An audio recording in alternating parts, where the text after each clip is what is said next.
Hey y'all, Carolina Tony. Thank you for stopping by my channel. Today our adventure begins in Richmond, Virginia, and I'm standing outside of the sealed C&O Railroad Tunnel, and this is where our story begins, about a vampire. And I will share this story with you right after this station identification.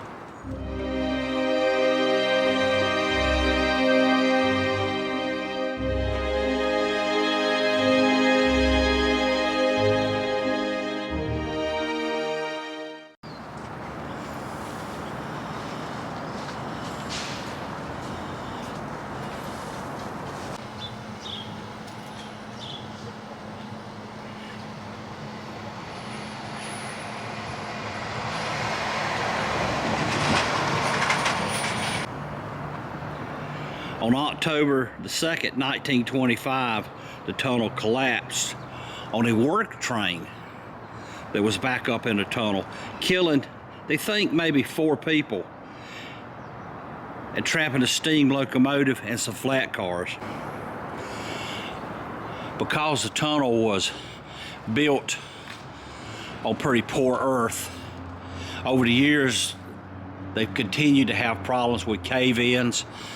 There's been sinkholes in the neighborhoods above that has consumed homes and people's yard and properties. So they decided to give it up and poured tons of concrete and sealed the train and the unrecovered bodies up into the tunnel forever. It was from this tunnel that the proposed vampire came running out of. This pyramid in Hollywood Cemetery is 90 feet tall, was finished in 1869, was designed by a captain of the Engineer Corps, Charles Dimmock. It's dedicated to the 18,000 Confederate soldiers that are buried here at Hollywood Cemetery, as well as the nearby area.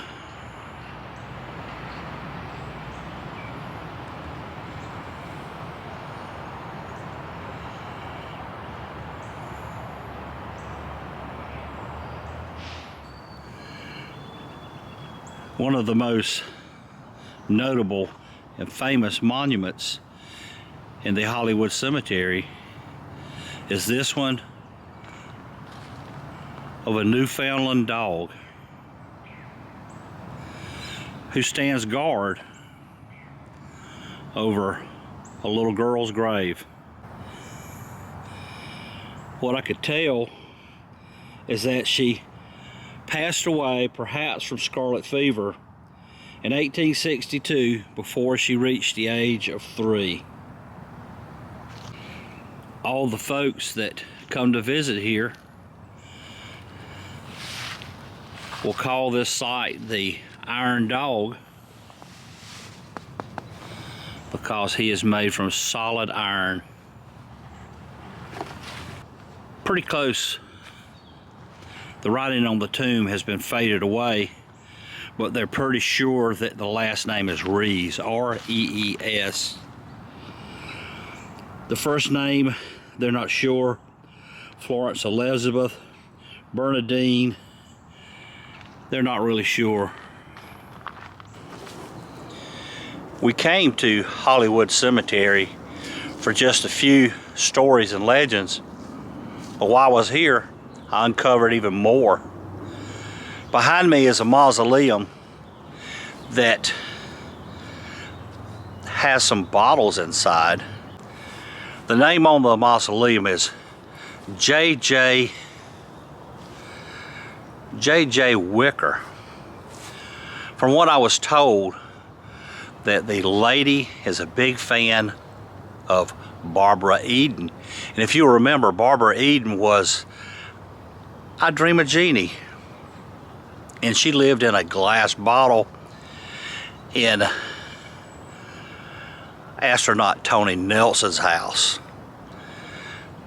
So this lady has had bottles. In fact, one of the bottles inside has even Barbara Eden's autograph on it, and is empty, waiting for the #1 fan to be passed away so her ashes can be poured into the bottle. It's very hard to film. There are iron bars on the door, but as you can see, after the cave-in, it was reported that a creature was seen with meat hanging from his bones and blood and sharp pointy teeth coming from the cave-in site, and he ran here and he ran inside this mausoleum. So from then on, it was known that this was in fact the vampire's tomb. After careful study, we found out that that's not really what happened. What really happened is the so-called vampire was actually one of the workmen coming from the caved-in tunnel. As you have heard me say before, every legend has a little bit of truth and a lot of fiction. But here's the truth. This is where the supposedly vampire is buried. He wasn't a vampire at all. His name was Charles Cruz, and he passed away on May the 16th, 1928, from injuries sustained in the cave-in of the North Hill Tunnel and the explosion of the locomotive that was inside.